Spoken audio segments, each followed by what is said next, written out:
of the conversation, this guy already strayed away from business. He started asking me a lot of personal questions. Are you in a relationship? And in my head, I'm like, why are we talking about me being in a relationship? He goes ahead asking a lot of very deep personal questions, and I already knew from that moment, listen, first of all, I won't, even if I get the job from you right now, I won't be able to work with you because your mind is already far gone. And what makes me even more angry is like, men in Nigeria forget about how much money they can profit off your back and focus on something so unimportant that it really baffles me. Anyway, after a little while longer, 20 minutes, I felt very uncomfortable with the line of questioning this man was putting. So I said, listen, I do have another meeting. I have to leave, blah, blah, blah. We'll keep in touch. This guy stands up and attempts to hug me, which, bro, you don't know me that well, so you shouldn't even be that close. So what I would normally do out of being uncomfortable is do a side hug. No, this mother effer turned around and planted one on my mouth. Like he had the audacity to kiss me and then shove me into the wall. Now, I'm not going to lie, in that instance, I had so much fear in my heart because, first of all, his office was in the back. There was only a secretary way in front. Even if I screamed, nobody would have heard me. And just My people, have you guys heard? This is to all those who are saying to Natasha is a blackmailer. Please, just go and get your share, a seat. Sit down properly, okay? Sit down and hear out this lady. Another Nigerian lady who is currently in France, okay? Just like that, you can see on the screen, has come out to also accuse Akpabio. Now get community prick, Joy, the other one and Joy, Natasha, and this waiting. Guys, watch this video finish. This lady narrated how one day they were in the office where she wanted to get a kind of a contract, something. You understand?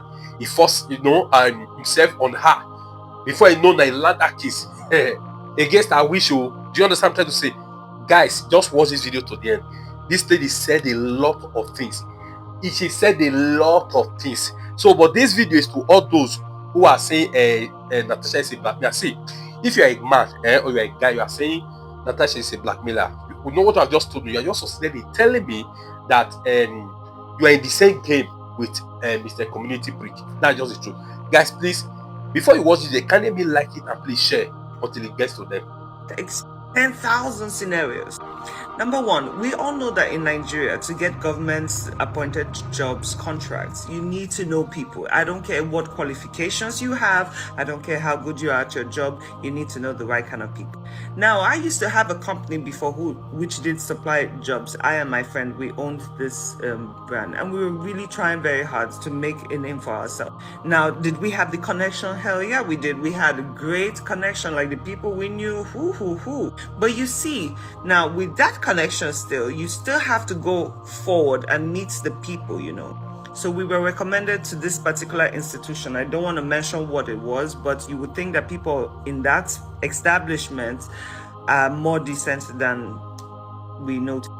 Now, we were recommended to go to this particular guy, We spoke to him about our project and what we plan to do. So basically, it was to paint the whole establishment, which was a lot, and buy computers and furniture for the place, which I don't even want to say how much money would have made from that. We got to the understanding that, listen, he says he wants 20% of the deal. And we're like, you know what? It's a huge contract. So no problem, let's do it. And mind you, we'll still have to sort out the person who referred us there. But after everything was established, this man had the audacity to stand up and tap my ass because he says, now that's the second part of the project. And we're like, excuse me, sir, I don't understand. You're already taking 20% from us. Like, this is not going to happen. And he's like, listen, honey, like, if you ain't doing it, somebody else is doing it. And to top it off, he didn't just want one of us. He wanted both of us. So tell me in that situation what a woman was supposed to do. And mind you, it wasn't even a time where you could say, oh, let me film, because guess what? As soon as you walked into the building, you were asked to leave your phones at the entrance. So you couldn't even tape it. So apart from the foul memory you get from that experience, how else are you supposed to give proof? Unfortunately, yes, in the world, there are a lot of women who do come out and lay false accusations on people, but those percentages are very little. Tell me what I should have done in that situation. Situation number 2. I was also in real estate at one point, before I built my studio. I wanted to have more funds. So I'm like, let me go into this business. Now, on this particular day, I met this guy. He sounded very decent. He was as old as my father. He's like, listen, I have a big name. He actually did have a very big name in the real estate business in Lagos. And he's like, listen, if you can help me with my properties, you can put them on the market and you get a commission, blah, blah, blah. So as time went on, we discussed about it and he said, listen, let's have an official meeting in my office. So I went to the location, dressed properly. I had my jacket on, long pants, everything covered, because I don't want to. I've been in situations like this too many times that I just want to avoid any drama. So decent is. Now on getting there, within the first 5 minutes of the conversation, this guy already strayed away from business. He started asking me a lot of personal questions. Are you in a relationship? And in my head, I'm like, why are we talking about me being in a relationship? He goes ahead asking a lot of very deep personal questions. And I already knew from that moment, listen, first of all, I won't, even if I get the job from you right now, I won't be able to work with you because your mind is already far gone. And what makes me even more angry is like men in Nigeria forget about how much money they can profit off your back and focus on something so unimportant that it really baffles me. Anyway, after a little while longer, 20 minutes, I felt very uncomfortable with the line of questioning this man was putting. So I said, listen, I do have another meeting. I have to leave, blah, blah, blah. We'll keep in touch. This guy stands up and attempts to hug me, which, bro, you don't know me that well, so you shouldn't even be that close. So what I would normally do out of being uncomfortable is do a side hug. No, this mother effer turned around and planted one on my mouth. Like he had the audacity to kiss me and then shoved me into the wall. Now, I'm not going to lie, in that instance, I had so much fear in my heart because, first of all, his office was in the back. There was only a secretary way in front. Even if I screamed, nobody would have heard me. And just oh my God. See, I tried to push this man off. I tried very, very hard. Finally, eventually, I did get him off me. And he just kept talking about how beautiful I was and how he just needed to have some. See, I got myself out of there. The first thing I did was block that man's number. That was a dead deal. And I'm not gonna lie, I got home and I cried because I'm like, how much does somebody have to go through to deal just to provide for your family?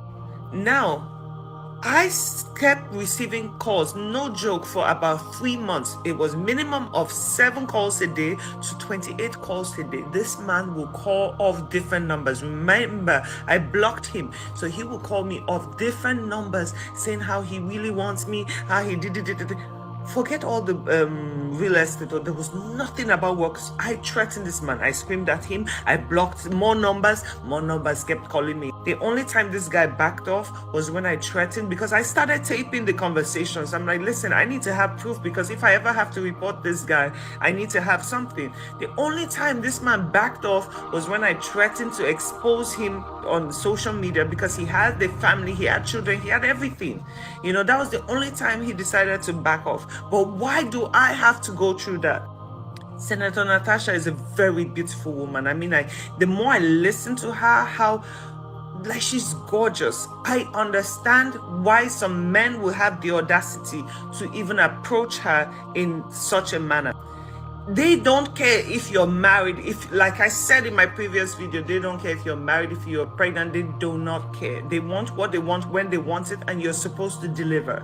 I have lost so many jobs and great opportunities in my life because I refuse to fall for this. Because listen, if I would ever have to do anything with any man, it is because I want to, because I genuinely like you. There is no way in hell you're gonna put pressure on me and feel like because you're gonna put a couple of thousand in my account or millions, you think you are. And oh my God, my strong head is more than the money you want to give me. And then some people have the audacity to say women are emotional. Men, I am sorry, and this is another topic, men have always, from the beginning of time, known to be the most emotional people ever. But you know what? We will take that one too. Call us emotional. We're fine with that too. Some men would even justify in my comments, but even men are being harassed and everything. Yes, they are. Just like my other video, I said men are narcissists. Oh, but women too. Yes, they are. But we're talking about percentage right now. If a woman taps a man's ass, you have the chance to report it. You have the opportunity to do that. But because you guys have made yourselves heroes, you don't want to embarrass yourself by saying anything. And this is where I say the shame comes in. A lot of people say, oh, if a woman was raped, why didn't she report? Because somehow society will make you feel ashamed of being the victim. So no, in many situations, you might not have evidence, but I very, very much doubt that the woman with this prestigious reputation she has will go and make a false accusation on a man just for what? What would be the point for her to publicly embarrass herself that way? But you see the way God works? Sometimes you might need to fall before you rise. Because I'm telling you, this woman has become a movement. If she decides tomorrow to be president, I will vote for her.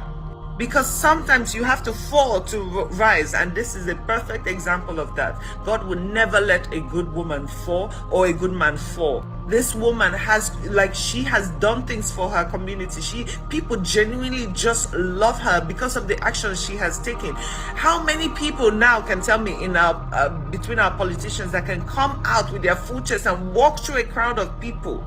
My dear, she could. That woman is an iron woman, and if you cannot give her the respect, shut the fuck up on the internet. Don't come talking rubbish, because we don't want to hear it. We want a better community, and that's that. We're not comparing ourselves to anyone else. We need to reform us first.